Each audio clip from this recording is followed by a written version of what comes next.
Hey there, it's Steve here, and today I want to talk to you about my own email marketing journey and why I've taken the steps I have going from Mailchimp, then over to AWeber, and finally to Convertkit. Now, before I go on, just note that this is part of a wider video, and I've got a full tutorial for Convertkit training that I'll link up to at the end of the video, also in the description. So do check that out if you like what you see.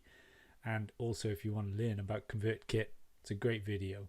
So to get started, let me just give you a bit of backstory. Like a lot of people, I'm a follower of people like Pat Flynn, and I enjoy his content, and I followed a lot of his advice about to get started with email marketing. And basically what happened was I just went for Mailchimp, as I think a lot of people do, because it's free, right? Because you think, well, I can get a free version. I don't want to spend the money. I'll just do that for now.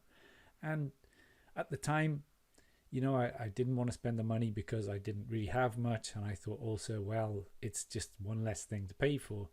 But when I started to get into MailChimp, then I started to see the problems. And for me, they were quite significant. I just found that the user experience within MailChimp was not intuitive. It was a really difficult software platform to use. And I find myself as I'm a quick learner. I like to get into software and learn it quickly, and I found I'm pretty good at it. But Mailchimp, I just never got good at it. I just struggled. Nothing was in the place I'd expect. It was really difficult, and it never got easier for me. And so I battled with Mailchimp for a long time. And then being free, it didn't have things like opt-in forms, or at least ones that were easy to customize. And not long, funnily enough, after I left, they added some autoresponder sequences, but for me, that wouldn't have been enough to stay with Mailchimp because I just found it a horrendous experience. Now, like I said, it is free and it can be a starting point, but it's just a really tough thing to learn to use. So just bear in mind that if you do go with Mailchimp, you're probably going to want to push on to something else later on, just for a variety of reasons. And then that takes me on to the second step. Then I also took a course from these guys from Internet Business Mastery, which was a decent course. It's a bit outdated now. I wouldn't recommend it today unless it's been updated. And they were all about AWeber. And so I was like, oh wow, AWeber, okay. And it's a cost, right? You got to pay, I think it was around $20 a month. And this was a few years ago. And basically AWeber had these features like autoresponder sequences, and it had some of the opt-in forms. And so I went over to that, and you could export out of Mailchimp and import into AWeber, rather. And I thought, this is going to work. This will be good for me. And again, I just found that the platform wasn't very easy to use. A lot of the designs were really outdated, like on the opt-in forms, and the various things you could design in there, really old and ugly looking. And this was a couple of years ago. Again, I doubt it's got much better. And I also found it incredibly frustrating to use. It was just such a difficult platform. It just wasn't intuitive, right? Things didn't appear to be where you'd expect them.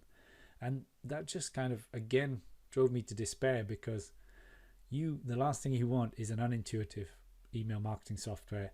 And I found that for both Mailchimp and AWeber to be the case. And it pushed me away from both of them. As I said, I jumped from one to the other. And then later on, I heard about ConvertKit, and I went over to ConvertKit. And honestly, the difference was night and day. Now, I'm not going to lie, the price, it is a premium price, but in terms of ease of use, user experience, the interfaces, it is so much better and so much easier. So what I found was that I just actually, although they were still learning, I just didn't need to spend as much time figuring things out in ConvertKit, because it was that much more intuitive. And that little bit less resistance was so much easier for me to use ConvertKit as a platform. And that's why I went over to ConvertKit, and so far not looked back.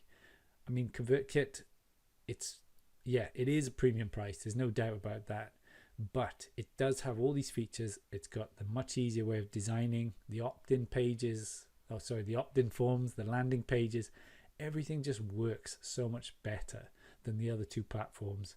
And that is why if you're going to start today, I would recommend you just go straight in for Convertkit, simply because it's so much easier to use and it's just a nicer experience. It's, you know, not it doesn't get in the way like the other two did, and that was what I really found was the crucial differentiator. They just got in the way of me trying to do what I did, and Convertkit didn't, and for me that was worth the extra price. So before I go on then, if you would like to see Convertkit in action, definitely check out my tutorial video as the next thing you do on here, and hopefully you can see just how easy Convertkit is to use. So thank you for watching. Check out that tutorial video next, and I'll see you in another video, and best of luck with all your email marketing endeavors. Bye.